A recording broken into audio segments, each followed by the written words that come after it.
Ang hangin ay mabigat sa amoy ng mga lumang papel at alikabo, sa loob ng isang maliit na bodega sa dulo ng silid aklatan ng paralan. Dito, sa gitna nga nakatambak na libro at kagamitang hindi na ginagamit, ang tanging liwanag ay isang manipis na sina ng papalubo na araw mula sa isang maliit na siwang sa bintana. Dito nahahalo ang bawal at ang pagnanasa. Ang bawat pahinga ay tila isang sigaw na pinipigilan, ang bawat dampi ang balat ay isang apoy na nagbabaga sa kasalanan. Ramdam ni Isabel ang gaspang ng pada sa kanyang likuran, ang init ng katawan ni Liam na nakadikit sa kanya, na tila gustong pumasok sa bawat himay-may ng kanyang pagkatao. Ang kanyang mga kamay ay nakasapo sa matipunong balikat ng binata, minsay tinutula ito palayo, minsay humihigpit ang kapit na parang isang taong nalulunod. Liam. Hindi ito tama. Ang bulong niya, ngunit ang kanyang boses ay kinakain ng sarili niyang naglalaban na damdamin, isang mahinang tunog sa gitna ng kanilang nga nagahabol na hininga. Sumasagot ang binata sa pamamagitan ng isang halik sa kanyang leg, mainit at mapilit. Isabel. Sabihin mong sa akin ka lang. Sabihin mo, ang pakiusap nito, ang boses ay garalgal at punong isang uri ng paksamba na kawan nakakatakot at nakakaakit. Ang pagtutol ni Isabel ay unti-unting nagiging isang pagsuko, ang kanyang masalita ay napapalitan ng maungol na hindi niya makontrol, matunok ng pagkalito at ng isang kaligayahang matagal na niyang kinalimutan. Ang bawat paggalaw ay isang sayaw ng paalinlangan at paghahanap, isang paamin na sa lugar na ito, sa oras na ito, wala ng tama o mali, mayroon na lamang silang dalawa. Ngunit bago ang silid na ito na puno nga alikabo at kasalanan, may isang silid-aralan na puno nga pangako at pangarap. Ilang buwan lang ang nakalipas, si Isabel ay isang bagong guro, isang intern na may ningning pa sa mamata at suot ang isang simpleng bestida na may bulaklak. Tumayo siya sa harap ng klase ng grade 12, ang puso niya ay bahagyang kumakaba sa pananabi at kaba. At doon, sa dulo ng silid, sa tabi ng bintana, nakaupo si Liam. Hindi lang ang kanyang tindi o ang gwapo nitong mukha ang nakakuha ang kanyang pansin, kundi ang paraan ang pagtingin nito sa kanya. Isang tingin na matalino, mapanuri, at tila nakikita ang kaluluwa sa likod ng kanyang ngangiti.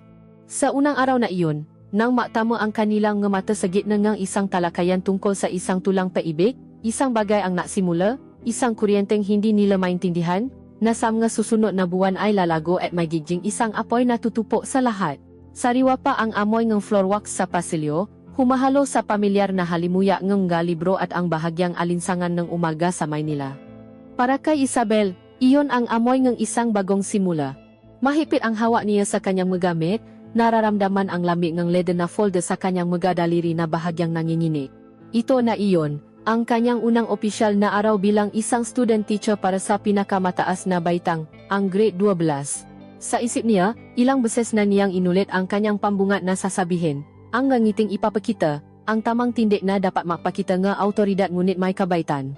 Pinili niya ang kanyang suot ng may buong paingat nung umagang iyon, isang bestidang hanggang tuhod na may malilit na bulaklak na kulay asul, sapat na formal para sa isang guro ngunit sapat na bata para ipaalala sa sarili na hindi pa siya gaanong nalalayo sa edad na matuturuan niya. Ang kanyang buhok na itim at mahaba ay malayang nakalugay sa kanyang mga balikat. Isang bagay na pinaisipan niyang ipusot ngunit sa huli hinayaan na lamang, isang maliit na pag-ari sa kanyang sariling pagkatao sa loob ng isang institusyong puno nga alituntunin. Pagpasok niya sa silid-aralan. Isang pamilya na kaba ang bumalo sa kanya. 25 pares ng mga mata ang sumalubong sa kanya, mga matang mapanuri, walang pakialam, o puno ang kuryosidad ng mga kabataang nasa bingit ng pagtanda. Ngumiti siya, isang ngiting pinraktis niya sa salamin, at naglakad papunta sa mesa sa harapan. Magandang umaga sa inyong lahat. Ako si Binibining Isabel Reyes, at ako ang magiging guro ninyo sa panitikan para sa semestreng ito. Ang kanyang boses ay mas matata kaysa sa kanyang inaasahan, at isang alon ng ginhawa ang dumaan sa kanya.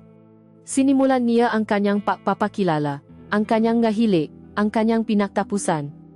Habang nagsasalita siya, nilibot niya ng tingin ang buong klase, sinusubukang kabisaduhin ang mga mukha. At doon, sa ikatlong hanay malapit sa bintana, nahulingan niyang nga mata ang isang maaral na naiba sa lahat.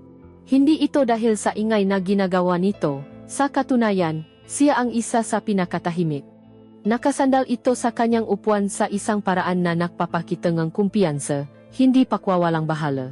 Ang kanyang uniforme, kahit na mayos, ay hindi may tago ang matipunong pangangatawan ng isang atleta. Ang nga braso nito na nakapatong sa des ay may malinaw na hubo nga kalamnan, at ang kanyang nga balikat ay malapat. Ngunit hindi ang kanyang pisikal na anyo ang pumukaw sa atensyon ni Isabel. Ito ay ang kanyang nga mata. Matalim, seryoso, at nakatuto sa kanya na parabang hindi lang ang masalita niya ang pinakikinggan nito, kundi pati ang nga hindi niya sinasabi. Naktama ang kanilang mapaningin, isang saglit na mas matagal kaysa sa nararapat, at si Isabel ang unang napaywas, isang hindi may paliwanag na init ang biglang gumapang sa kanyang pisngi. Ipinagpatuloy niya ang klase, ibinaling ang atensyon sa aklat na hawak.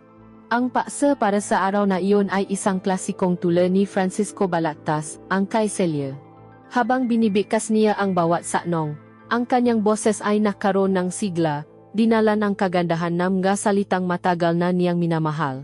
Ipinaliwanan niya ang konsepto ng matimyas at sawimpalat na paibig, ang papangang alaala sa papapanatilingang damdamin.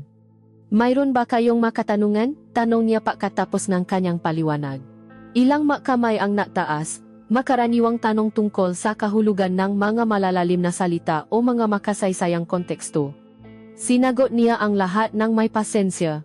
Nang akala niya ay tapos na, isang kamay ang dahan-dahang itinaas mula sa hanay na malapit sa bintana. Siya iyon. Opo, Gino. Bahagya siyang natigilan, napatantong hindi pa niya alam ang pangalan nito. Liam po. Sagot ng binata, ang boses nito ay mas malalim at mas buo kaysa sa makaklase. Sige, Liam. Ano ang iyong tanong? Miss Reyes, simula niya, at sa pagbanggit pa lang ng kanyang pangalan, may kakaibang naramdaman si Isabel. Ang tanong ko po ay hindi tungkol sa kahulugan ng tula, kundi sa esensya nito. Sa tingin niyo po ba, ang ganitong klaseng pag-ibig, ang uringang pag-ibig na kayang magtiis at umalala kahit sa gitna ng kawalan, ay posible pa rin sa panahon natin ngayon? O ito po ba ay isa na lamang magandang pantasya na nababasa natin sa mga lumang libro? Ang tanong ay tumama kay Isabela na parang isang malakas na hangin. Hindi ito ang tanong ng isang tipikal na estudyante. Ito ay tanong ng isang taong nag-isip, naghahanap. Ang buong klase ay natahimik, naghihintay sa kanyang sagot. Muli, ang kanilang mga mata ay naktakpo, ngunit sa pagkakataong ito, hindi na umiwas si Isabel. Nakita niya sa mamata ni Liam ang isang tunay na interes, isang hamon. Parabang sa isang saglit, silang dalawa na lang ang tao sa loob ng silid. Ang ingay ng electric fan sa sulok, ang huninga sa sasakyan mula sa labas, lahat ay naglaho. Magandang tanong iyan, Liam, sabi niya, at naramdaman niya ang isang ngiti na kusang gumuhit sa kanyang ngalabi. Naniniwala ako na ang pag-ibig, sa kahit anong anyo o panahon, ay hindi nababago. Ang nababago ay ang paraan natin ng pagpapahayag nito. Ang mga tula ni Balagtas ay gumagamit ng mga salitang hindi na natin karaniwang naririnig ngayon, pero ang sakit, ang pangungulila, ang matamis na alaala, nararamdaman pa rin natin iyan. Siguro, hindi na tayo nasusulat ng mga awit para sa ating salya, pero napopost tayo ng mga larawan sa social media na may mahahabang caption. Siguro hindi na tayo naghihintay sa ilalim ng bintana, pero naghihintay tayo sa reply sa chat. Ang teknolohiya at kultura ay nagbabago, pero ang puso ng tao, Liam, sa tingin ko ay nananatiling pareho. Habang nagsasalita siya, ang tingin ni Liam ay hindi natinak. Tumango ito ng dahan-dahan, tila ninanamnam ang bawat salita. Isang maliit na ngiti ang sumilay sa gilid ng labi nito, isang ngiti ng pakilala, ng paunawa. At sa ngiting iyon, naramdaman ni Isabel ang isang kakaibang koneksyon, isang bagay na intelektual, ngunit may kasamang kuryenteng hindi niya may paliwanag. Ang patunog ng bell ang bumasa sa kanilang sandali. Nagising ang lahat, nagsimulang maglipit ng gamit. Salamat sa inyong lahat, magkita tayo bukas, sabi ni Isabel, sinusubukang ibalik ang kanyang profesional na anyo. Isa-isang lumabas ang nga estudyante, nagiwan ng ingay at tawanan. Si Liam ang isa sa mga huling tumayo. Habang dumadaan siya sa tapat ng kanyang mesa, bahagya itong huminto. Salamat po, Miss Reyes. Maganda po ang klase niyo. Ang nga salita ay simple lamang, ngunit ang paraan ng pagkakasabi nito, ang panandaliang patingin nito sa kanyang nga mata bago tuluyang tumalikod, ay naiwan ng isang malakas na impresyon kay Isabel. Naiwan siyang mag-isa sa tahimik na silid-aralan, nakatayo, habang naririnig pa rin ang boses ni Liam sa kanyang isipan. Hinawakan niya ang kanyang dibdib, nararamdaman ang hindi pangkaraniwang bilis ang tibo ang kanyang puso. Ito ay unang araw pa lamang. Ngunit alam niya, sa kaibuturan ng kanyang puso, na may isang bagay na naksimula. At ang kaalamang iyon ay parehong nagbigay sa kanya ng pananabik at isang uri ng takot na hindi niya pa kailanman naramdaman. Nasimula ito ng simple. Isang hapon, pagkatapos ang klase, habang nililipit ni Isabel ang kanyang gamit, dahan-dahang lumapit si Liam sa kanyang mesa. Ang ibang mga estudyante ay nagmamadali ng lumabas, ang kanilang mga tawanan at sigawan ay unti-unting humihina sa pasilyo. Ngunit si Liam ay nanatili, ang kanyang presensya ay tila humihila sa katahimikan ng papalubot na hapon. Miss Reyes, tawa niya, ang boses ay magalang ngunit may bigat. Naangat ng tingin si Isabel mula sa mga papel na kanyang inaayos. Liam, may kailangan ka? Tanong niya, sinisikap na panatilihing formal at magili ang kanyang tono.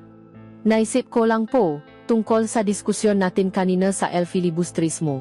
Medyo hindi ko po lubos na maintindihan ang motibasyon ni Simone. Pwede po bang humingi ng kaunting tulong? Sa unang tingin, ito ay isang lehitimong kahilingan mula sa isang masipa na mag-aral. Walang dahilan para tumanggi si Isabel. Sa katunayan, natuwa pa siya. Bihira ang mga estudyanteng nakpapakita ng ganito kalalim na interes. Sige, maupo ka, sabi niya, itinuturo ang upuan sa harap ng kanyang mesa. At doon nagsimula ang kanilang ritual. Ang mga konsultasyon pagkatapos ang klase ay naging regular na kaganapan tuwing Martes at Huwebes. Ang silid-aralan, na kanina'y puno ang ingay at buhay, ay nagiging kanilang pribadong santuaryo. Ang sikat ng araw na kulay kahel ay tumatagos sa mga bintana, napipinta ng mahahabang anino sa sahig at nagbibigay diin sa alikabo na lumulutang sa hangin. Sa una, ang kanilang nga usapan ay mahigpit na nakasentro sa panitikan. Natatalo sila tungkol sa mga intensyon ng nga makata, sinusuri ang nga nakatagong simbolo sa mga nobela. Humanga si Isabel sa talas ng isip ni Liam. Hindi ito basta-basta tumatanggap ng nga paliwana. Hinahamon niya ang nga ito, nabibigay ng sariling interpretasyon na kadalasay nakakagulat at puno ng lim. Sa mga sandaling iyon, nakakalimutan ni Isabel na siya ang guro at si Liam ang estudyante. Sila ay nagiging dalawang isip na natatakpo, napapalitan ng mga ideya ng may pantay na paggalang at paganga. Ngunit dahan-dahan, ang mali niya ay nasimulang lumabo. Ang kanilang madiskusyon tungkol sa makatang isip na tauhan ay nasimulang maging salamin ng kanilang masariling buhay. Isang hapon, habang pinag-uusapan nila ang isang karakter na napilitang kumuha nga kursong hindi niya gusto, biglang natanong si Liam, ang kanyang nga mata ay nakatiti sa malayo. Miss, sa tingin niyo po, tama bang sundin ang pangarap ng iba para sa iyo, kahit na ikamamatay ng sarili mong kaluluwa? Ang tanong ay personal, at alam ito ni Isabel. Nakita niya ang bigat sa liko ng salitang iyon. Sa halip na sagutin ito bilang isang guro, sinagot niya ito bilang isang tao. Sa tingin ko, Liam, ang isa sa pinakamalaking hamon sa buhay ay ang pagbalansa sa pagitan ng nga inaasahan ng ibang tao at ng sarili nating kaligayahan. Walang madaling sagot diyan, mula nun, ang pinto sa kanilang mga personal na buhay ay bahagyang bumukas. Nasimulang makwento si Liam tungkol sa presya mula sa kanyang ama na isang kilalang abogado, na nananais na sumunod siya sa kanyang ngayapa, habang ang tanging gusto niya ay maging isang manunulat. Ikinuwento niya ang kanyang pagkadismaya sa kanyang relasyon kay Chloe, na mahal niya ngunit pakiramdam niya ay hindi siya lubos na naiintindihan.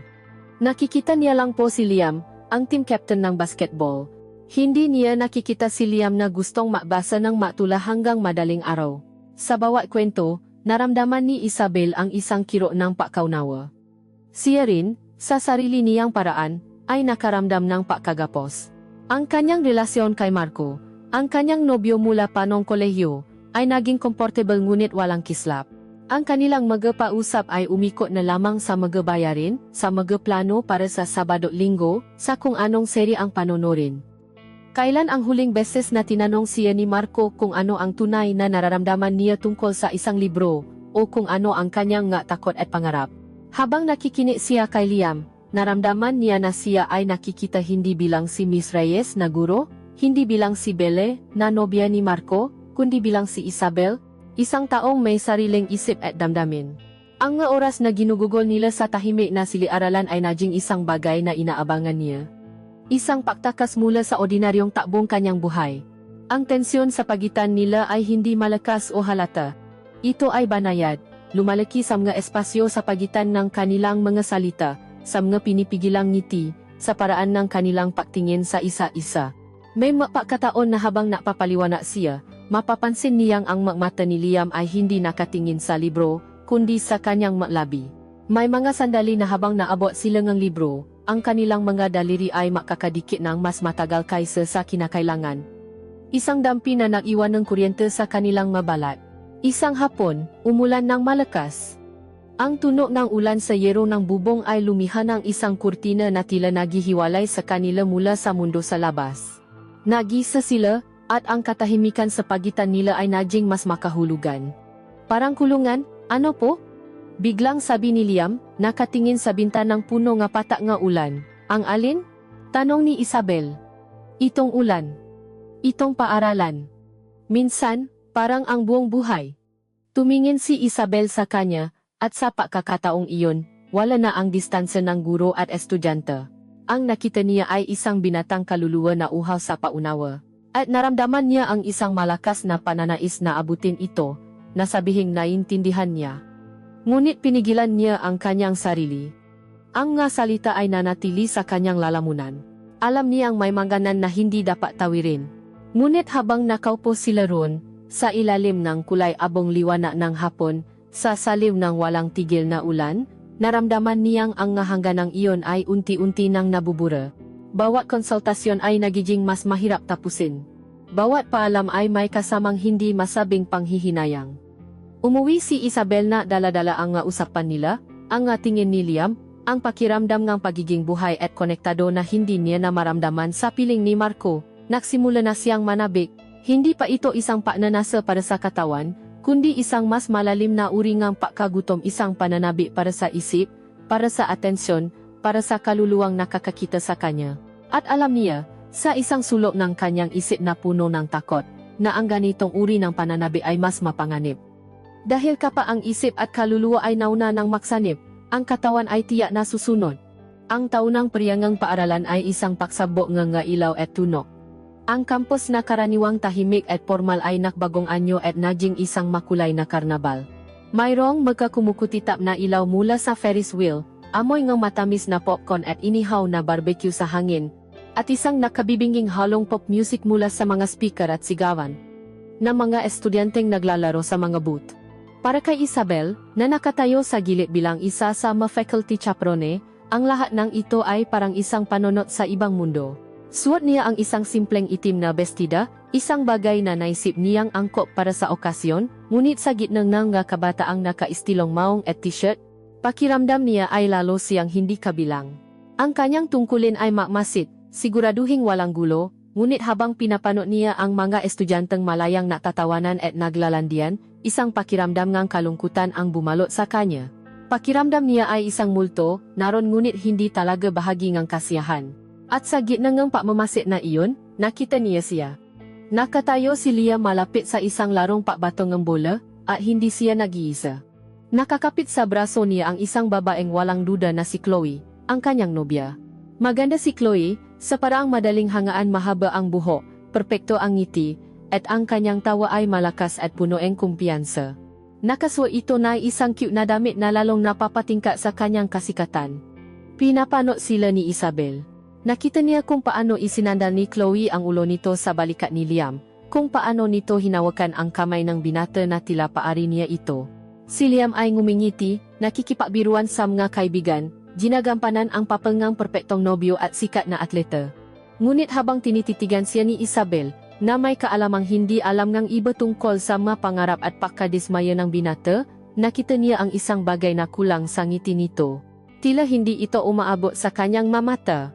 At pagkatapos, isang damdamin ang biglang sumaksa sa puso ni Isabel, isang damdamin na mainit, matalim, at pangit. Selos, nagulat siya sa sarili, mabilis niyang sinawi ang kanyang isip.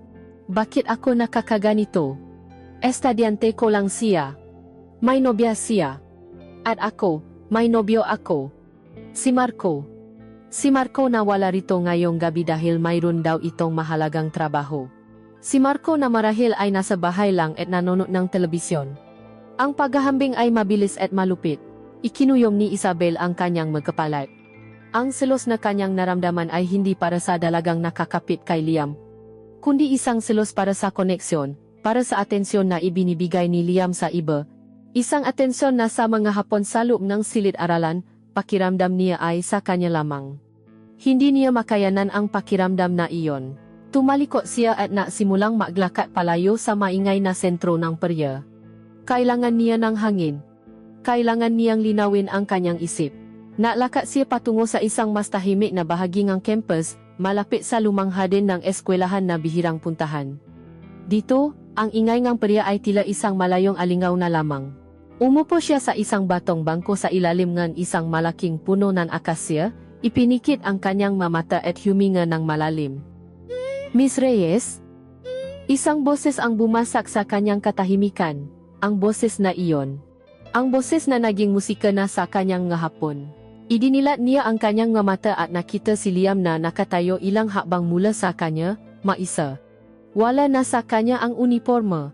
Nakasuot itong simpleng itim na t-shirt na bumabagay sa kanyang katawan at kupas na maong.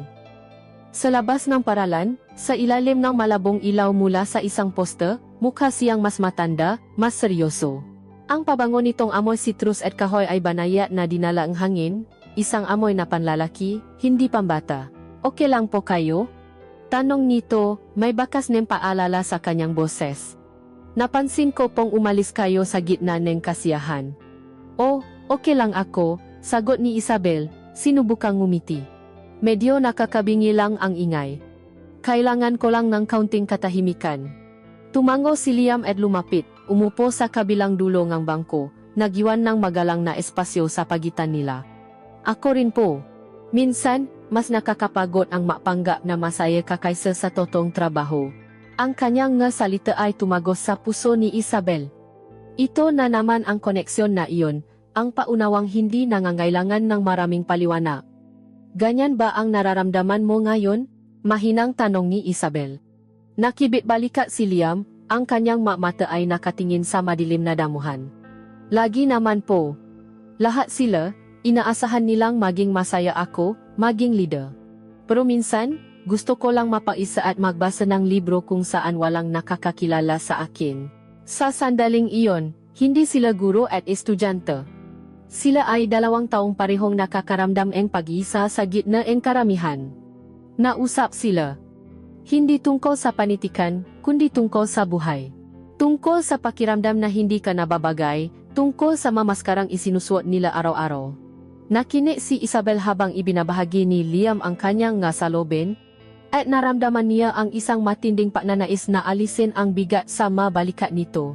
Habang nagsasalita siya, isang malakas na hangin ang umihip, nilipat ang ilang hiblangang buhok ni Isabel at tinapan ang kanyang mukha.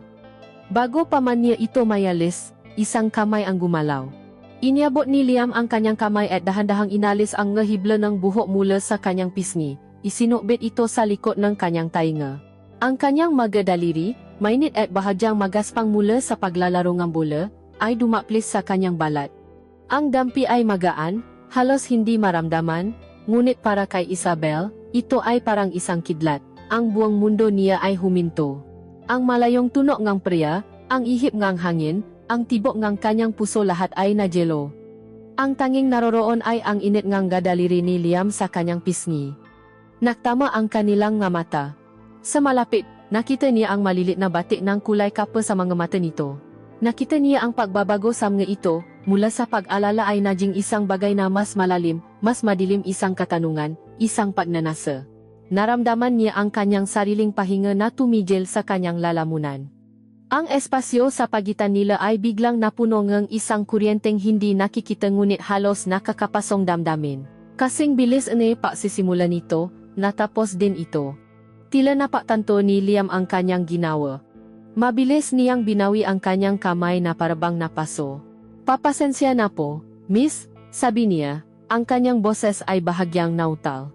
Tumayo siya agad. Kailangan ko na pong bumalik, hinahanap na siguro ako. Hindi na niya hinintay ang sagot ni Isabel. Mabilis siyang tumalikod at naglakad pabalik sa mailaw at ingay, iniwan si Isabel na nakatulala sa bangko. Dinala ni Isabel ang kanyang kamay sa kanyang pisngi, sa lugar kung saan dumampi ang mga daliri ni Liam. Mainit pa rin ito. Nanginginig. Sa sandaling iyon, alam na niya. Ang hangganan ay hindi lang nabura. Ito ay tuluyan ng nawasak. At sa kaibuturan ng kanyang puso, sa gitna ng takot at pakalito, may isang bahagi sa kanya na hindi ito pinagsisihan. Ang gabing iyon ay tahimik sa apartment na tinutuluyan ni Isabel at Marco. Si Marco ay nasa sala, ang aso na liwanag mula sa telebisyon ay nakpipinta nga gumagalaw na anino sa kanyang mukha habang nanonood siya ang isang laro ng basketball. Si Isabel naman ay nasa kanilang maliit na silid, nagbabasa ng libro, ngunit ang kanyang isip ay wala sa masalitang nakalimba. Paulit-ulit na bumabalik sa alaala niya ang nangyari sa perya ang init na mga daliri ni Liam sa kanyang pisngi, ang kuryenteng dumaloy sa kanilang dalawa. Biglang umilaw ang screen ng kanyang telepono sa ibabaw ng kama. Isang notifikasyon, hindi mula sa karaniwang messaging app na ginagamit niya, kundi mula sa isang luma at halos nakalimutan na niyang social media account na para sa mga mahilig sa libro. Ang pangalan sa notifikasyon ay napatigil sa kanyang pahinga. Liam. Nangingini ang kamay niyang kinuha ang telepono. Ang mensahe ay maikli ngunit puno ngang bigat. Miss Reyes, pasensya na po sa abala sa ganitong oras. Alam ko pong hindi dapat, pero kailangan ko lang po talaga ng makausap. Pakiramdam ko po sasabot na ako, ang bawat salita ay tila isang sigaw ngang tulong. Isang bahagi ang isip ni Isabel, ang bahaging rasyonal at propesyonal, ay sumigaw ngang hindi. Mali ito. Mapanganib. Dapat niyang sabihin na bilang guro niya, hindi sila maaring mausap sa labas ng paaralan tungkol sa personal na bagay. Ngunit isa pang bahagi, isang bahaging mas malakas at mas mapuso, ang naanti. Narinig nito ang pakabasa sa boses na nabasa niya sa pagitan ng mali niya. Naalala niya ang lalim sa mga mata nito, ang kaluluwang nakita niya na uhaw sa paunawa. Bago pa niya mapigilan ang sarili, ang kanyang daliri ay nasimula ng ma-type. Saan ka? Ang kanyang sagot ay isang pag-amin, isang pagbukas ang pinto na alam niyang hindi na niya may sasara muli. Nakasundo sila na makita sa isang maliit na coffee shop sa kabilang distrito, isang lugar na maluma, tahimik, at malayo sa mga matang mapanghusgang ang kanilang komunidad. Nagpaalam siya kay Marco, sinabing makikipagkita lang siya sa isang dating kaibigan. Ang pagsisinungaling ay dumulas sa kanyang malabi ng mas madali kaysa sa kanyang inaasahan. At isang kirot ng pagkakasala ang kanyang naramdaman. Ang coffee shop ay eksakto sa kanyang inaasahan madilim, amoy kape at lumang kahoy. Kakaunti ang mataw. Pinili niya ang isang mesa sa pinakasulok na bahagi ng lugar. Bawat minuto ngang paghihintay ay parang isang oras. Nang dumating si Liam, halos hindi niya ito nakilala. Wala na ang kumpiyansa ang isang atleta, ang talas ng isip ng isang magaling na estudyante. Ang dumating ay isang binatang lalaki na wasak. Ang kanyang buhok ay magulo, ang kanyang nga mata ay namumukto at pula, at ang kanyang nga balikat ay nakakrus na tila pasan niya ang buong mundo. Nakaswa ito ngang isang itim na hoodie na lalo pang napatingkat sa kanyang pamumutla. Umupo ito sa tapat niya ng walang imik, ang kanyang nga kamay ay nanginginig habang nakapatong sa mesa. Liam, anong nangyari? Mahinang tanong ni Isabel. At doon, bumuhos ang lahat. Ikinuwento niya ang tungkol sa malaking paaway nilang kanyang ama. Tungkol sa pangarap niyang maging isang manunulat at sa pilit na pagtulak sa kanyang ama na kumuhang abogasya. Sinabi niyang basura daw ang pagsusulat, sabi ni Liam, ang boses ay basag. Na wala akong kinabukasan doon. Na sinisira ko lang daw ang pangalan ng pamilya. Ipinakita niya sa akin ang lahat ng application forms para sa mga law school. Pinapipili niya ako. Parang pinapatay niya kung sino talaga ako. Miss, habang nagsasalita siya, ang ngaluha na kanina pa niya pinipigilan ay nasimula ng tumulo sa kanyang nga pisngi. Hindi niya ito pinunasan, hinayaan niya lang itong dumaloy, isang tahimik na testamento sa kanyang sakit. Pakiramdam ko po, hindi niya ako nakikita bilang anak niya. Nakikita niya lang ako bilang isang extension ng sarili niya. Isang proyekto na kailangan niyang hubugin ayon sa gusto niya. Walang nakakaintindi, miss. Kahit si Chloe. Sinubukan kong sabihin sa kanya pero ang sabi niya lang, sundin ko na lang daw ang papa ko para walang gulo. Walang nakikinig. Sa mga sandaling iyon, ang puso ni Isabel ay nadurok para sa kanya. Ang nakita niya sa kanyang harapan ay hindi na isang estudyante na humihingi ng tulong sa aralin.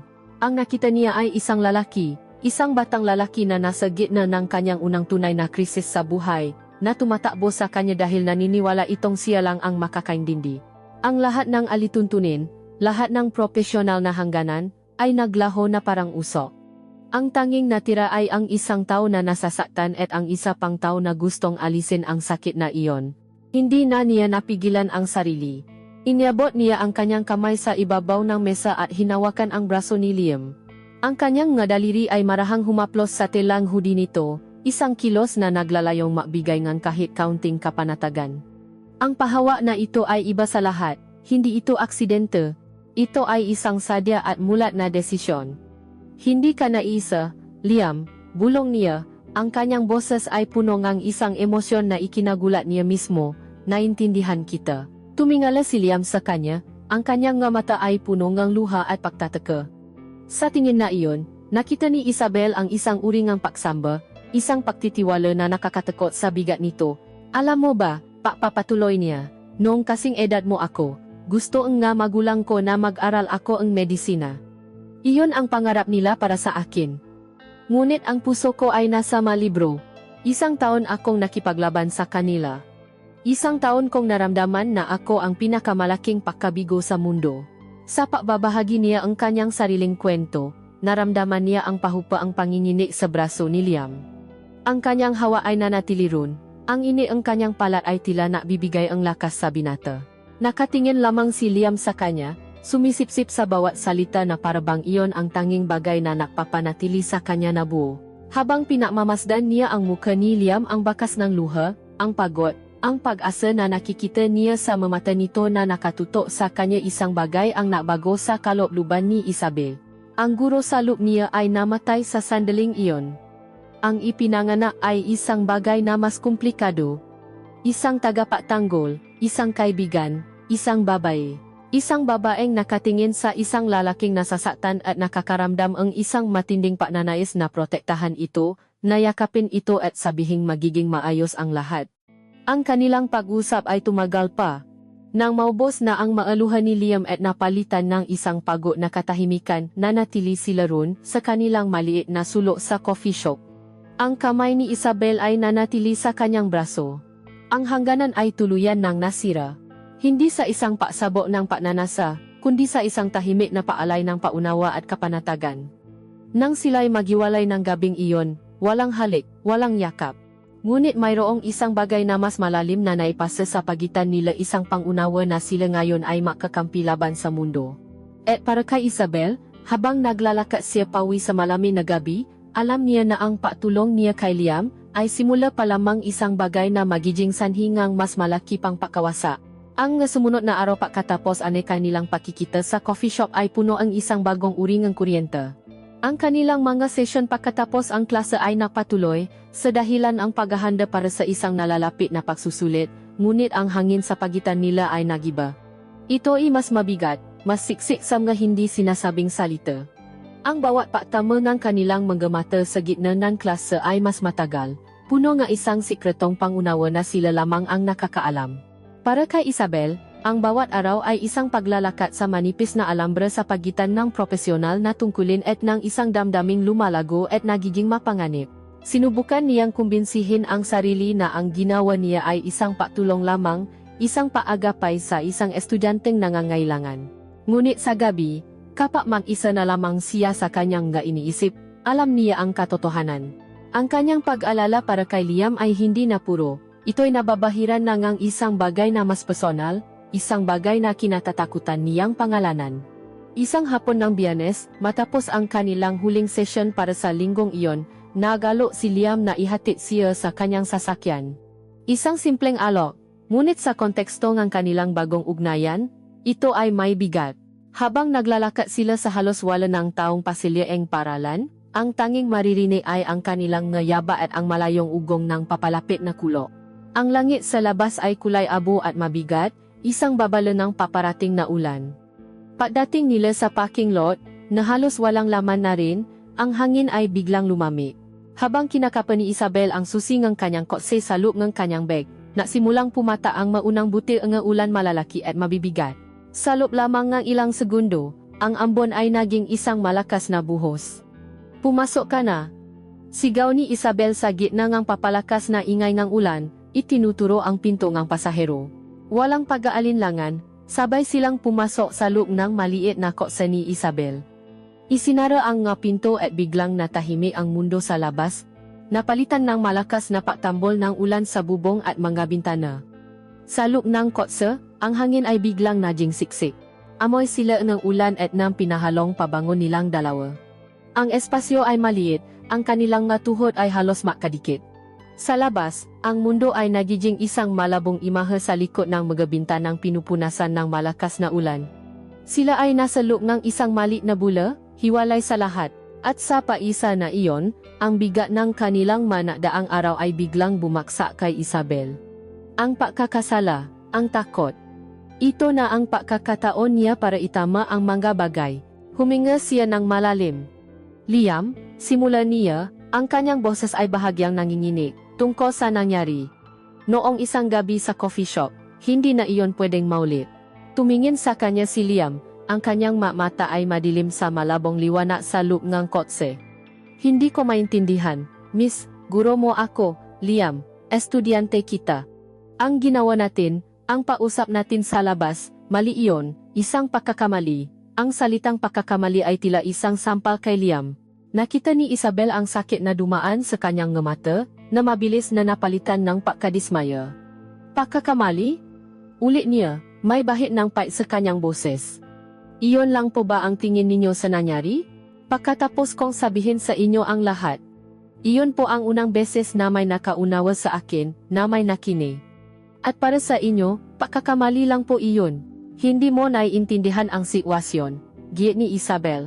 Ang kanyang boses ay tumataas na rin, puno ng desperasyon. May mga alituntunin. Maari akong matanggal sa trabaho, masira ang kinabukasan ko, at ikaw. Maari kang mapahamak, hindi mo ba nakikita iyon? Ang nakikita ko lang po ay tinatalikuran ninyo ako, sagot ni Liam. Ang kanyang boses ay puno ng nasasaktang damdamin.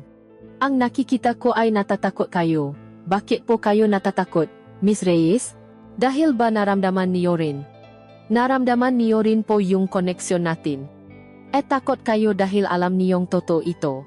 Ang kanilang magsalita ay nakababanggaan sa maliit na espasyo, kasing lakas ng pagbuhos ng ulan sa labas. Ang mabintana ay nagsisimula ng mamuha nga hamok, lalong ikinukulong sila sa kanilang sariling mundo ng alap na emosyon. Wala kang alam sa nararamdaman ko, sigaw ni Isabel. Tumigil ka na, Liam. Hindi po ako titigil hanggat hindi niyo aminin, sigaw ni Liam pabalik. Sabihin niyo sa mata ko na wala kayong naramdaman. Sabihin niyong pagkakamali lang ang lahat at wala itong anumang kahulugan sa inyo. Sa rurok ng kanilang patatalo, naubusan sila nga salita. Ang natira na lamang ay ang kanilang nga nahahabol na hininga, ang kanilang nga matang nakatiti sa isa't isa, punong sakit, galit, at isang bagay na mas malalim pa isang hindi may kakailang pangakit. Ang tuno na lamang ulan ang maririnig. Sa isang iglap, nawala ang lahat ng paalinlangan sa mukha ni Liam.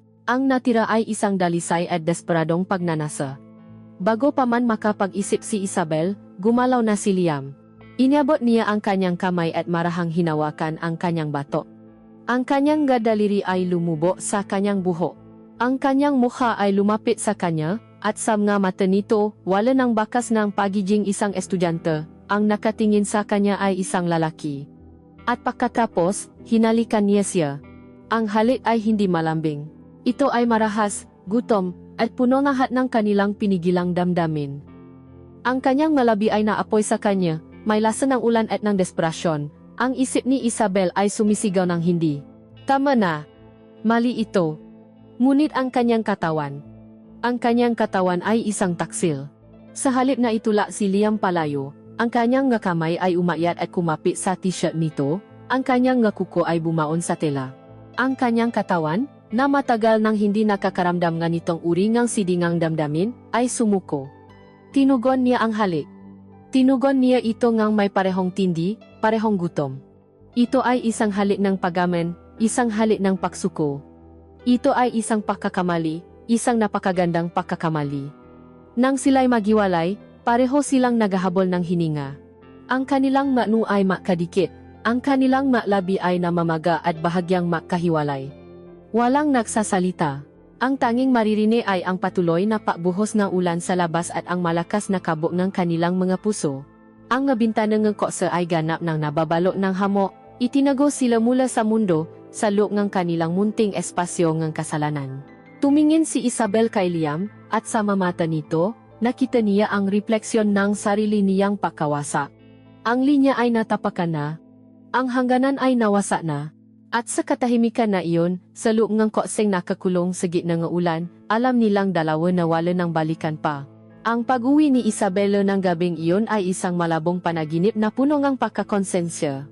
Ang tunog ng mga wiper na kotse na paulit-ulit na humahampas sa salamin ay tila isang tukmang bumabagay sa paulit-ulit na paikot ng kanyang isipan, mali ito, mali ito, mali ito.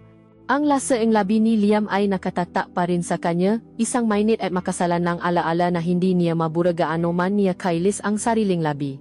Bawat ilaw trapiko na kanyang nadadaanan ay tila isang pagkakataon para sa kanyang isip na muling balikan ang bawat detalye, ang pahawak ng kamay nito sa kanyang batok, ang desperasyon sa kanilang halik, ang hamok sa mga bintana na tila ikinulong sila sa kanilang sariling maliit na mundo. Pagdating niya sa apartment, nadatnan niya si Marco na nakaupo sa sofa, nanonood ng balita sa telebisyon, isang tasa ng kape ang nasa kanyang kamay. Ngumiti ito nang makita siya. "Kumusta ang araw mo, mahal?" "Medyo ginabi ka yata," sabi nito sa isang normal at walang kamalay-malay na tono. Ang bawat salita ay parang isang dagitap na tumutusok sa kanyang budi. Medyo marami lang tinapos sa eskwelahan. Pagsisinungaling niya, ang nga salita ay tila buhangin sa kanyang bibig. Lumapit si Marco para sana siya'y halikan, isang pangkaraniwang kilos na ginagawa nito gabi-gabi. Ngunit sa pagkakataong iyon, umiwas si Isabel, na dahilang basa pa siya mula sa ulan. Nakita niya ang bahagyang pagtataka sa mukha ni Marco, ngunit hindi na ito natanong pa. Nang gabing iyon, habang nakahiga siya sa tabi ng natutulo na katawan ni Marco, naramdaman niya ang isang malaking agwat sa pagitan nila. Ang init ng katawan nito, na dati inabibigay sa kanya ang kapanatagan, ay ngayon tila nakakapaso. Tumingin siya sa lalaking katabi niya, ang lalaking ilang taon na niyang kasama, at ang nakita niya ay isang estranghero. Ang tunay na siya, ang babaeng may daladalang sikreto, ang isang marahas na halik, ay nasa ibang lugar, nakakulong sa loob isang kotseng puno ng hamok kasama ang isang binatang lalaki na hindi dapat niya nararamdaman. Hindi siya nakatulog. Sa dilim ng kanilang silid, sa pagitan ngang mapagili ni Marco, gumawa siya ng isang desisyon. Isang desisyon na kailangan niyang gawin para iligtas ang sarili, para iligtas si Liam, para iligtas ang anumang natitira pa sa kanyang relasyon at karera. Kailangan itong matapos. Bukas, pagpasok niya sa paralan, ibabalik niya ang lahat sa dati. Siya si Miss Reyes, ang guro. At si Liam ay si Liam, ang kanyang estudyante. Walang hihigit pa ron. Kinabukasan, isinuot niya ang kanyang pinakapormal na damit, ipinuyot ng mahigpit ang kanyang buhok, at naglagay ng isang maskara ng walang emosyon na profesionalismo. Papasok niya sa silid-aralan, naramdaman niya agad ang mga mata ni Liam na nakatutok sa kanya. Mayroong paasa at pananabi sa mga matang iyon. Ngunit si Isabel ay hindi napatinag. Inilibot niya ang kanyang tingin sa buong klase na parang hangin lamang si Liam, na parang hindi ito umiral. Sinimulan niya ang kanyang leksyon, ang kanyang boses ay malamig at walang bahid ng anumang init. Sa kalagitnaan ng talakayan, itinaas ni Liam ang kanyang kamay. Karaniwan, ito ang pagkakataong inaabangan ni Isabel, ang pagkakataong makarinig ng isang matalinong tanong. Ngunit sa araw na iyon, nilampasan niya ang kamay nito, may iba pa bang kasagutan? "Sige, Ana," sabi niya, tumatawag na mibang estudyante. Nakita niya mula sa gilid ng kanyang mata ang pakbaksa ng kamay ni Liam, ang pagkalito at sakit na mabilis na dumaan sa mukha nito. Ang buong oras ng klase ay isang pagpapahirap. Bawat segundo na hindi niya tinitignan si Liam ay isang pisikal na pagsisikap. Naramdaman niya ang titik nito sa kanya, isang titik na nagtatanong, nasasaktan, nagmamakaawa. Ngunit pinanatili niya ang kanyang pader. Pagkatapos ng klase, habang naayos ang lahat para umalis, lumapit si Liam sa kanyang mesa, tulad ng inaasahan niya. Miss Reyes, mahina nitong sabi. Pwede po ba tayong mausap? Hindi siya tumingin. Ipinagpatuloy niya ang pag-ayos ng kanyang nga papel. Kung ito ay tungkol sa ating aralin, Liam, mari kang magtanong, sabi niya sa isang matigas na tono. Kung hindi, pasensya na, ngunit marami pa akong kailangang tapusin. Ang bawat salita ay parang isang patalim na isinasaksak niya hindi lamang kay Liam, kundi pati na rin sa sarili niya. Narinig niya ang pananahimik nito. Pagkaraan ng ilang sandali, narinig niya ang mahinang yabat nito palayo. Nang sa wakas ay naglakas loob siyang mag-angat ng tingin, wala na ito. Ang silid ay walang laman, ngunit ang pakiramdam ng kanyang sakit at pakabigo ay naiwan, bumabalot sa hangin. Sa sumunod na 2 araw, ipinagpatuloy niya ang kanyang malamig na pakikitungo. Iniwasan niya ito sa mga pasilyo. Hindi na ito nanatili pagkatapos ng klase. Tila sumuko na ito. Isang bahagi niya ang nakahinga ng maluwag. Ngunit isang mas malaking bahagi niya ang nakaramdam ng isang malalim na pangungulila. Ang kanyang buhay ay bumalik sa dati ang walang kabuhay-buhay na pag-usap nila ni Marco, ang ngagabingang panonood ng telebisyon, ang pakiramdam ng pagiging guro. Ngunit ang lahat ng ito ay nawalan ng kulay. Isang hapon, pabalik niya sa kanyang mesa pagkatapos ang tanghalian, may nakita siyang isang libro. Ito ang librong ipinahiram niya kay Liam ilang linggo na ang nakalipas. Kinuha niya ito, ang puso niya ay bahagyang kumabog. Ito na ba iyon?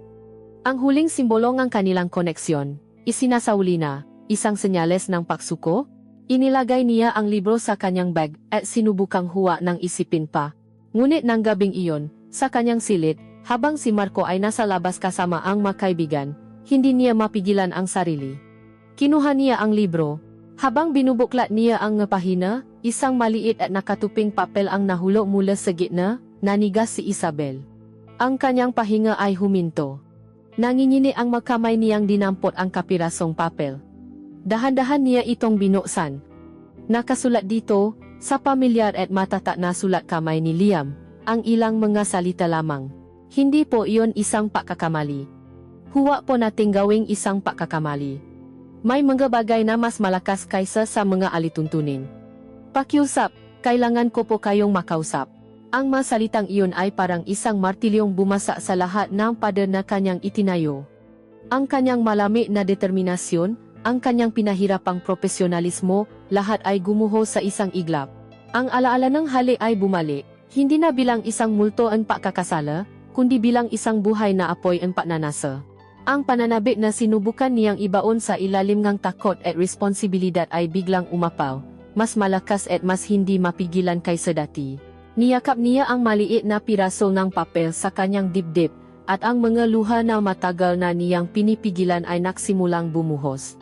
Umiyak siya.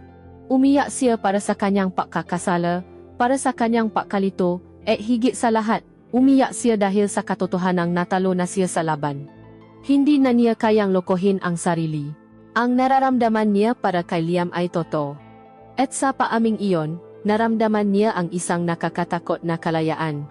Ang sikreto nila ay hindi na lamang isang alaala, ito ay isang pangako, isang hamon, at alam niya, habang nakaupo siya ron sa sahig ng kanyang silid, basang-basa sa luha, natutugunan niya ang hamon na iyon, kahit na ang kapalit nito ay ang pagkawasa ng lahat ng bagay na kanyang pinakaingatan. Ang kapirasong papel na iyon ay naging isang mitsa. Sinindihan nito ang lahat ng pagpipigil at rasyonal na paisip ni Isabel, at ang natira ay isang purong apoy ng damdamin.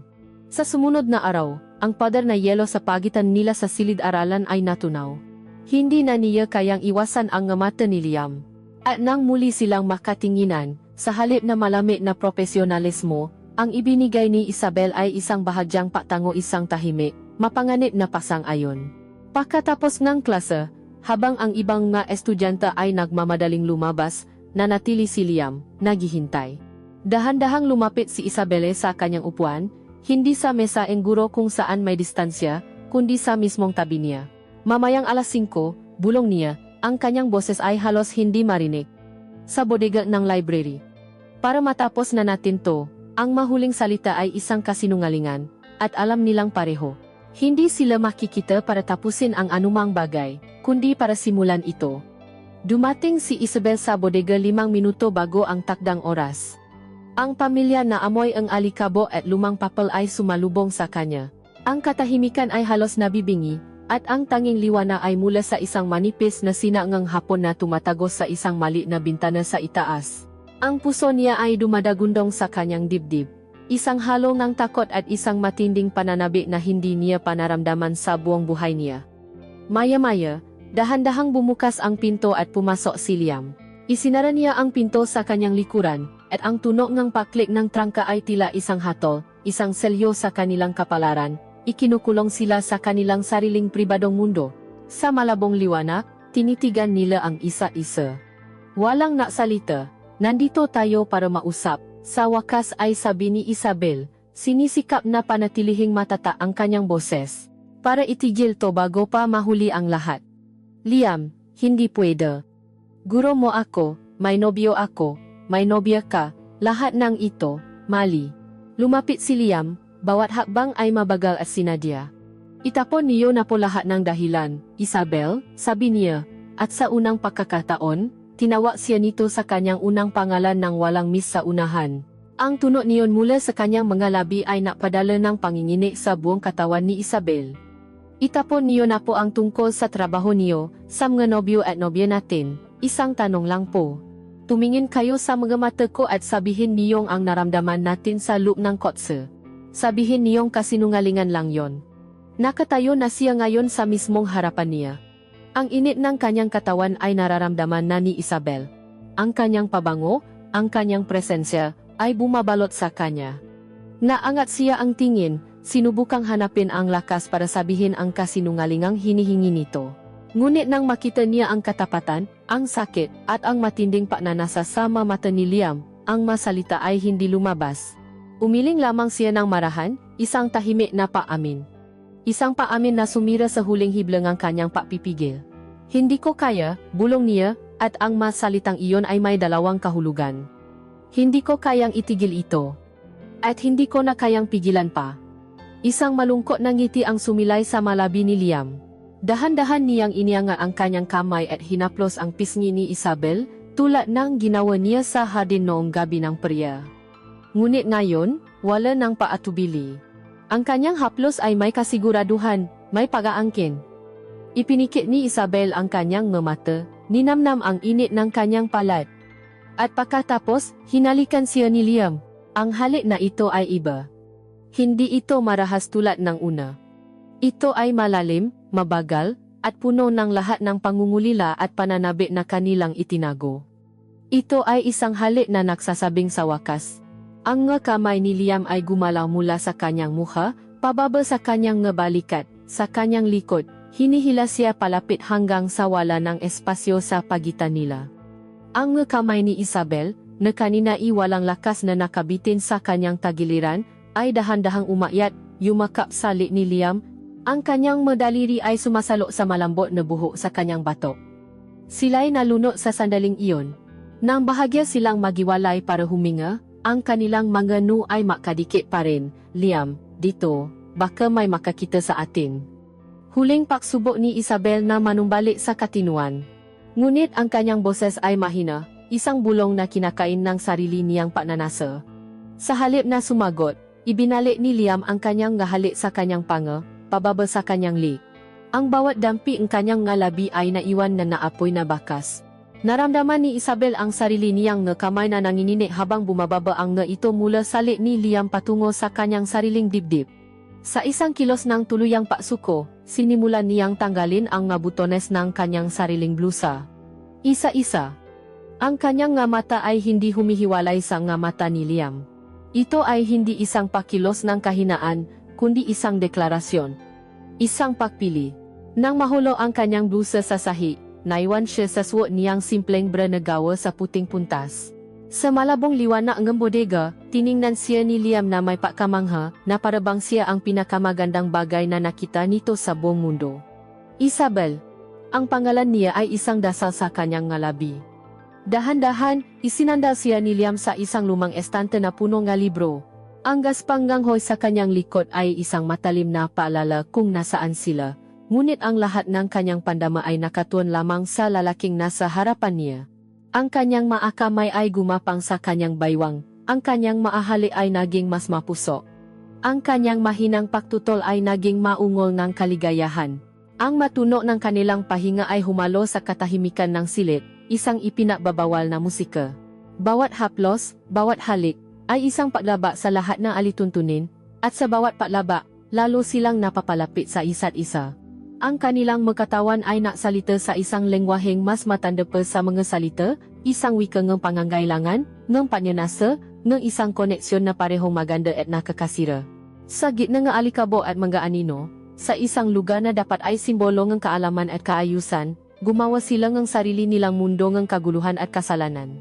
At sa rurok ng kanilang pagsasama, sa isang sandali ng dalisay na pagkalimot, wala ng guro, wala ng estudyante. Mayroon na lamang isang lalaki at isang babae, dalawang kaluluwang sa wakas ay natakpuan ang kanilang sarili sa isa-isa, sa pinakamali at pinakatamang paraan na posible. Pagkatapos, sa katahimikan na sumunod, habang sila'y makayakap sa gitna ng manakalat na libro, ang bigat ng kanilang ginawa ay nagsimulang bumalik, ngunit sa pagkakataong ito, hindi ito kasalanan.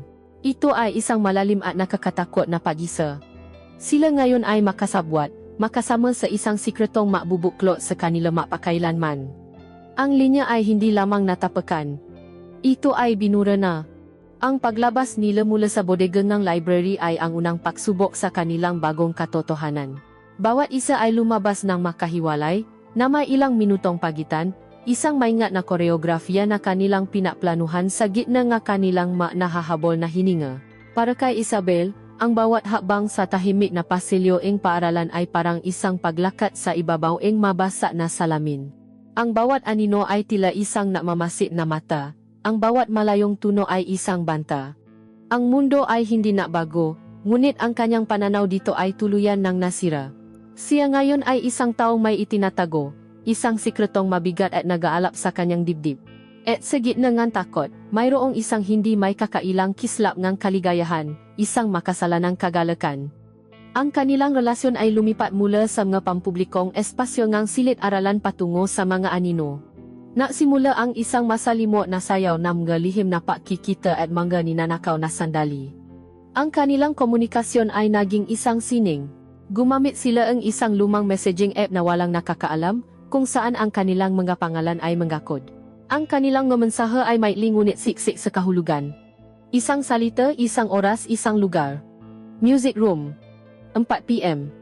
Likod ng gym. Ngayon, ang kanyang telepono, na dati isang simpleng kagamitan, ay naging isang bomba na maaring sumabo anumang oras, ngunit ito rin ang kanilang tanging tulay.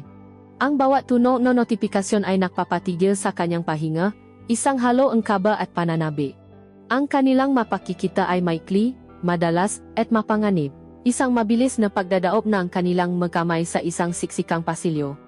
Isang halik na ninakaw sa loob ng 5 minuto sa isang bakanteng silid-aralan. Isang mas matagal na yakap sa ilalim ng madilim na hagdanan. Ang bawat ninanakaw na sandali ay mas matindi, mas mahalaga, dahil sa panganib na kaakibat nito. Ang takot na mahuli ay naging isang pampalasa na lalong napapasarap sa kanilang ipinagbabawal na relasyon. Ito ay isang droga, at si Isabel ay mabilis na nalulong. Ngunit ang droga ay may epekto. Ang kanyang buhay ay nasimulang mahati sa dalawa. Sa umaga, siya si Miss Reyes, ang dedikadong guro, ngunit ang kanyang isip ay laging lumilipad, nag-iisip kung nasaan si Liam, kung nakatingin ba ito sa kanya, kung ano ang susunod na mensahe nito. May mga pagkataon sa gitna ng kanyang klase na bigla na lang siyang matitigilan, mawawala sa kanyang sinasabi, dahil sa isang alaala ng kanilang huling pagkikita. Isang beses, habang nakapaliwanag siya tungkol sa isang tula, napansin nga ang isang estudyante ang kanyang pagkakamali. "Miss, hindi po ba dapat ganon?" Tanong nito. Ang buong klase ay tumingin sa kanya, at sa isang saglit, naramdaman ni Isabel ang painit ng kanyang mukha, hindi dahil sa pagkakamali, kundi dahil sa katotohanan, ang isip niya ay nasa alaala ng galabi ni Liam sa kanyang league. Ang kanyang buhay sa bahay ay naging isang teatro ng kasinungalingan. Si Marco, sa kanyang kawalang kamalayan, ay naging isang balakid. Ang nga tanong nitong bakit ginagabi ka na naman? ay sinasagot niya nga katang isip na faculty meetings o mga biglaang gawain.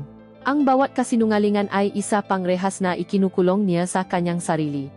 Ang kanilang pisikal na relasyon ay halos nawala.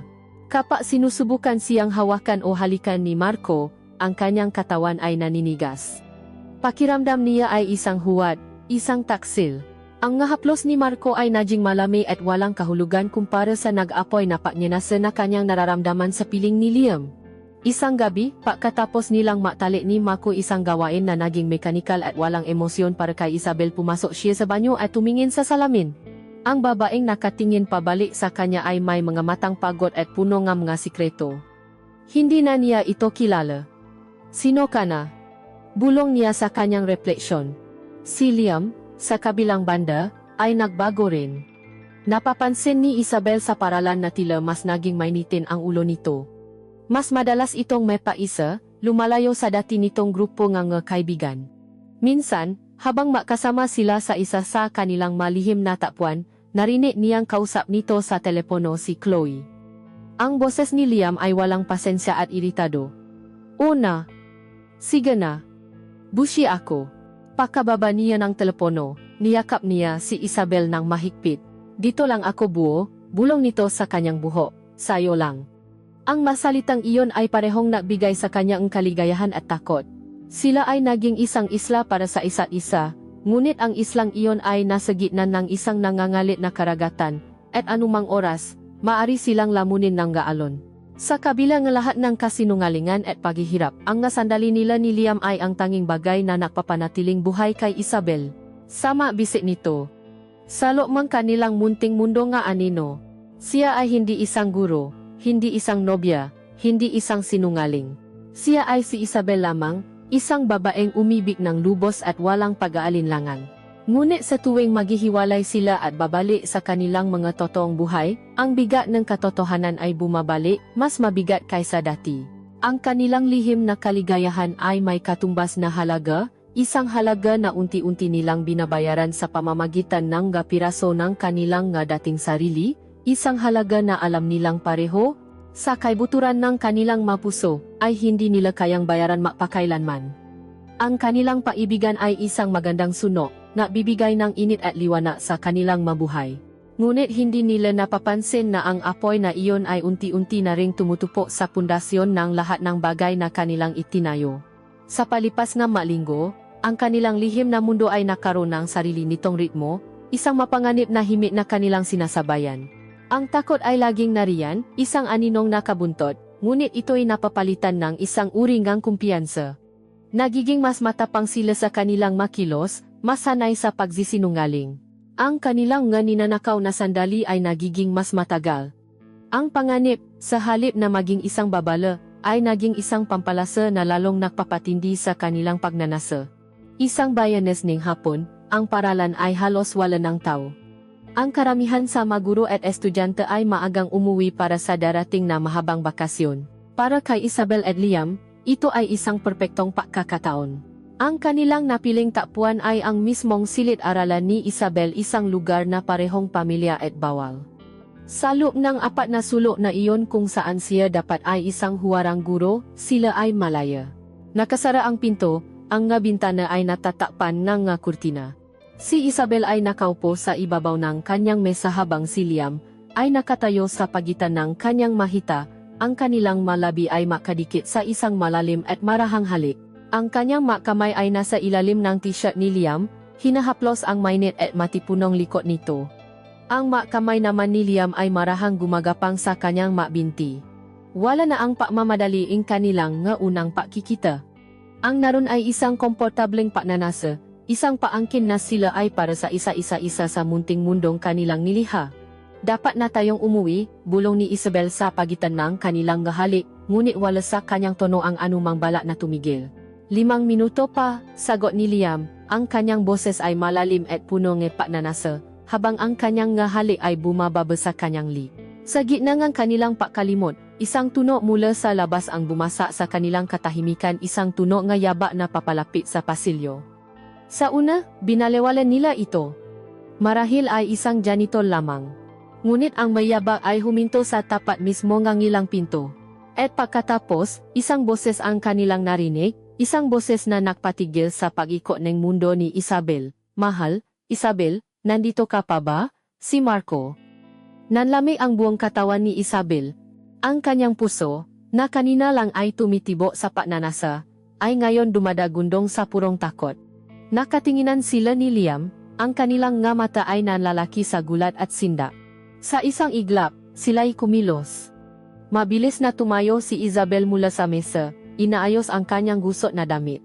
Si Liam, na may parehong takot sa kanyang muha, ay mabilis na naktago sa loob ng isang malaking supply closet sa likod ng silid, isinara ang pinto ng walang anumang ingay, kumatok si Marco sa pinto.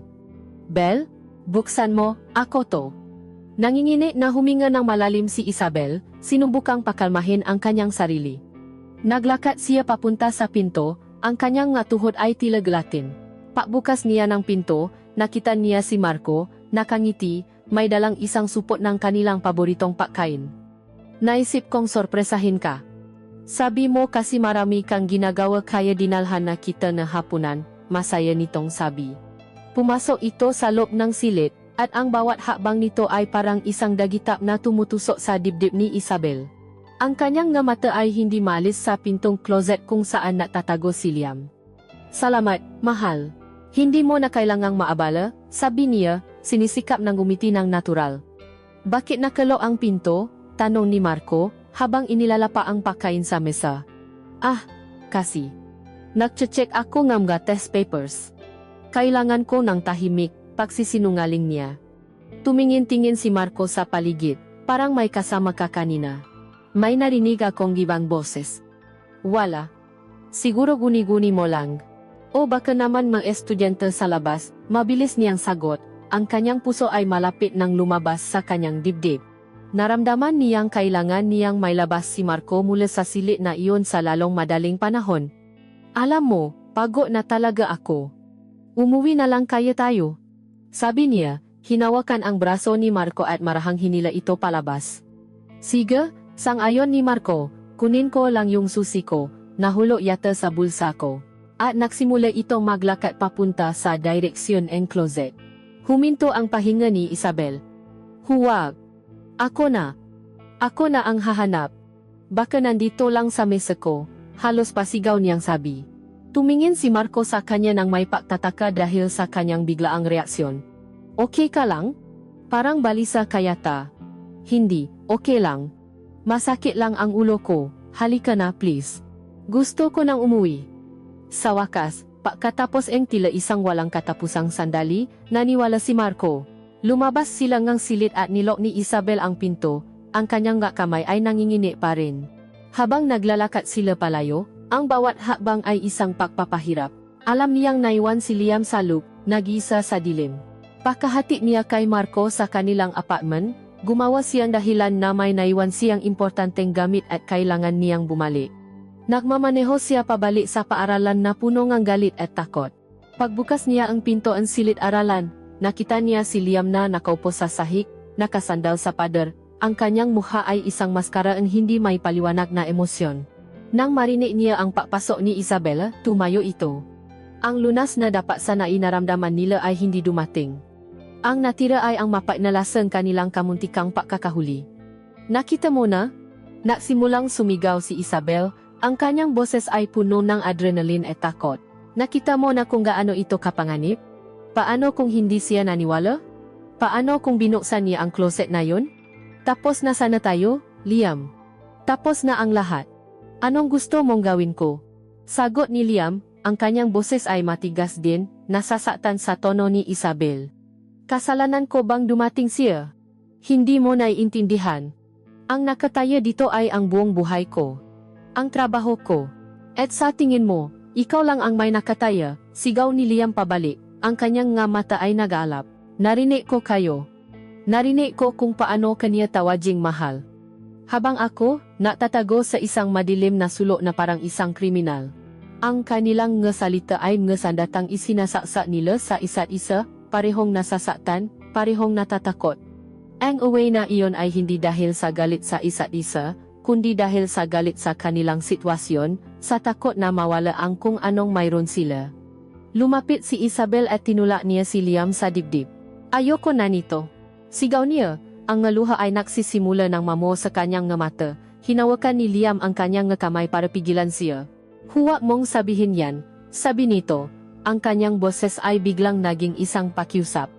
Huwag.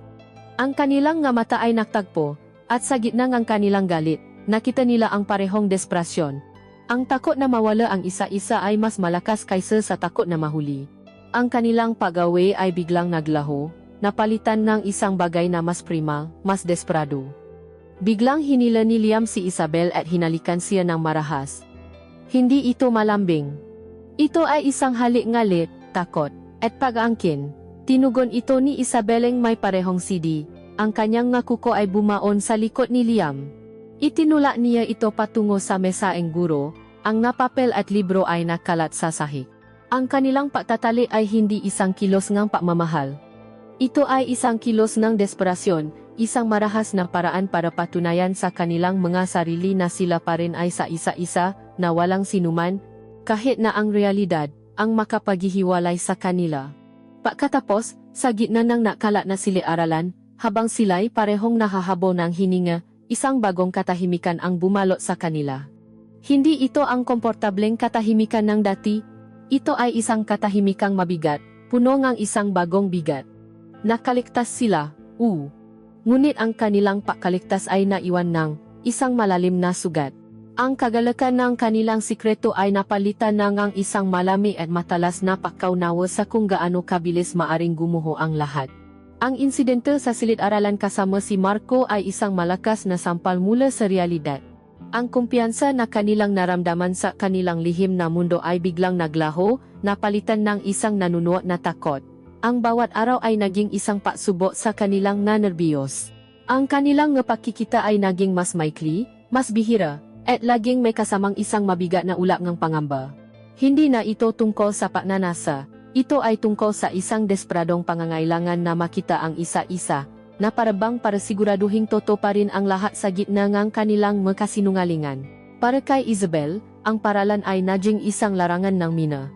Ang bawat pagbati mula sa isang kapwa-guro, ang bawat tanong mula sa isang estudyante, ay tila may nakatagong kahulugan. Ang ngabulungan sa pasilyo, na dati hindi niya pinapansin, ay ngayon tila tungkol sa kanya. Ang paranoia ay nagsimulang kumapit sa kanya, isang lason na dahan-dahang gumagapang sa kanyang sistema. Si Liam ay naging anino ng kanyang dating sarili. Ang kanyang pagiging irritable ay naging permanente. Ang kanyang distansya sa mga kaibigan ay naging isang malaking agwat. At si Chloe, ang kanyang nobya, ay hindi bulag, nagsimula siyang makaramdam. Nagsimula siyang magtanong. Isang hapon, habang naglalakad si Isabelle sa pasilyo, nakita niya sina Liam at Chloe na nag-uusap sa di kalayuan. Hindi sila nausap. Sila ay naaway. Hindi marinig ni Isabel ang kanilang magsalita, ngunit malinaw niyang nakikita ang galit at sakit sa mukha ni Chloe, ang pailing nito, ang paraan ng pahawi nito sa kamay ni Liam nang subukan nitong abutin siya. Nakita niya ang depensibong tindig ni Liam, ang kanyang pakuyom ng gakamao. Sa sandaling iyon, si Chloe ay hindi na lamang isang pangalan o isang larawan para kay Isabel. Siya ay naging isang tunay na tao, isang nasasaktang tao. At siya ang dahilan ng sakit na iyon. Ang komplikasyon ay dumating sa paraang hindi nila inaasahan, hindi sa pamamagitan ng isang nakasaksi, kundi sa pamamagitan ng isang simpleng pagkakamali. Isang sandali ngang kawalang ingat na dulot ng emosyonal na kaguluhan ni Liam. Isang gabi, habang gumagawa ng assignment si Liam sa bahay nila, naiwan niyang bukas ang kanyang kwaderno sa sala. Si Chloe, sa isang kilos ng pagiging maalalahaning nobya, ay pumasok para sana dalhan siya ng kape. Nakita niya ang kwaderno. Sa huling pahina, sa ibabang listahan ng dapat basahin para sa klase sa panitikan, mayroong isang bagay na nakasulat ng pauli-ulit. Sa iba't ibang estilong pagsulat na tila kinuhit sa makasandaling pag-isip. Ang panggalan, Isabel. At sa tabi nito, isang linya mula sa isang tula na kanilang tinalakay sa klase, isang linyang naging parang kanilang motto, may mamagay na mas malakas kaysa sa maalituntunin. Kinabukasan, hindi pumasok si Liam sa klase ni Isabel. Isang mensahe lamang ang kanyang natanggap sa kanilang sikretong app, kailangan kitang makita. Sa dati, Pagkatapos ng klase, importante. Ang tunong mensahe ay nagpadalang yelo sa mga ugat ni Isabel. May mali. Isang bagay na napakasama. Pagdating niya sa bodega ng library, nadatnan niya si Liam na nakaupo sa sahig. Ang kanyang ulo ay nasa pagitan ng kanyang ngapalat. Ang kanyang anyo ay anyo ng isang taong sumuko na. Anong nangyari? Tanong ni Isabel, ang kanyang boses ay isang takot na bulong. Dahan-dahang naangat ng tingin si Liam, at ang nakita ni Isabel sa kanyang nga mata ay purong takot. Si Chloe simula niya, ang kanyang boses ay basak. Nakita niya ang kwaderno ko, ikinuwento ni Liam ang lahat. Ang paghahanap ni Chloe sa kwaderno. Ang pagtatanong nito, na sa una ay kalmado, sino si Isabel? Ang kanyang nga palpak na pagsisinungaling, guro ko lang siya. Tinutulungan niya ako sa mga projects, ang hindi paniniwala sa mga mata ni Chloe. At pagkatapos, ang pagsabog, huwag mo akong gawing tanga. Liam, sigaw daw ni Chloe, habang iwinawasiwas ang kwaderno sa harapan niya. Bakit mo isusulat ang pangalan ng guro mo ng pauli-uli na parang isang dalangin? Ano ang ibig sabihin ng linyang ito? Ha? Anong mayroon sa inyo? Wala akong inamin, mabilis na sabi ni Liam kay Isabel. Sumusumpa ako, wala akong inamin. Pero, hindi na siya naniniwala sa akin, alam na niyang mayroon, hindi niya lang alam kung ano. Napatuloy si Liam sa kanyang kwento, ang kanyang nga salita ay tilam nga pako na ibinabaon sa dibdib ni Isabel. Ikinuwento niya ang huling sinabi ni Chloe bago ito umalis ng bahay nila nang umiyak. Sabihin mo sa akin ang totoo, Liam, sabi daw nito, ang boses ay malamig at puno ng banta. Dahil kung hindi, ako mismo ang alam. Kakausapin ko siya. Kakausapin ko ang Miss Reyes mo. Ang nga salitang iyon ay isang bombang sumabo sa katahimikan ng bodega. Ang mundo na kanilang itinayo, ang kanilang munting isla ng nga sikreto, ay nagsimulang gumuho. Ang banta ay hindi na lamang isang posibilidad, ito ay isang pangako, ang kanilang sikreto ay hindi nasa kanila lamang. Mayroon ng pangatlong tao, isang taong nasaktan at naghahanap ng katotohanan, at handang gawin ang lahat para malaman ito. Napaupo si Isabel sa sahi sa tapat ni Liam. Ang lakas ay biglang nawala sa kanyang nga binti. Tinitigan niya ang lalaking nasa harapan niya, ang kanyang kasabwat, ang kanyang minamahal. Wala na ang apoy sa kanilang nga mata. Wala na ang pagnanasa. Ang natira ay ang malamig na abunga takot. Ang kanilang relasyon, na nagsimula sa isang intelektual na koneksyon at lumago sa isang naapoy na paibigan, ay ngayon isang bitak. Isang bitak na sila mismo ang gumawa. At ang mapada nito ay unti-unti nang sumasara sa kanila. Anong gagawin natin? Tanong ni Isabel, ngunit ang kanyang boses ay walang paasa. Walang sagot si Liam. Tumingin lamang ito sa kanya. Ang kanyang muha ay isang larawan ng pagkatalo. Sa sandaling iyon, alam na nila. Tapos na ang laro. Tapos na ang naninanakaw na sandali, ang matatamis na kasinungalingan. Ang natitira na lamang ay ang paghihintay. Paghihintay sa hindi maiwasang pagbagsak. Ang kanilang sikreto ay isang mabigat na tanikala na nakbikis sa kanila, at ngayon, ang tanikalang iyon ay hinihila sila pababa sa isang kadilimang pareho nilang kinatatakutan. Ang nga sumunod na araw ay isang paglalakat sa kadiliman, isang paghihintay sa patamang ang kidlat. Ang katahimikan sa pagitan ni Isabel at Liam ay mas mabigat kaysa sa anumang siga.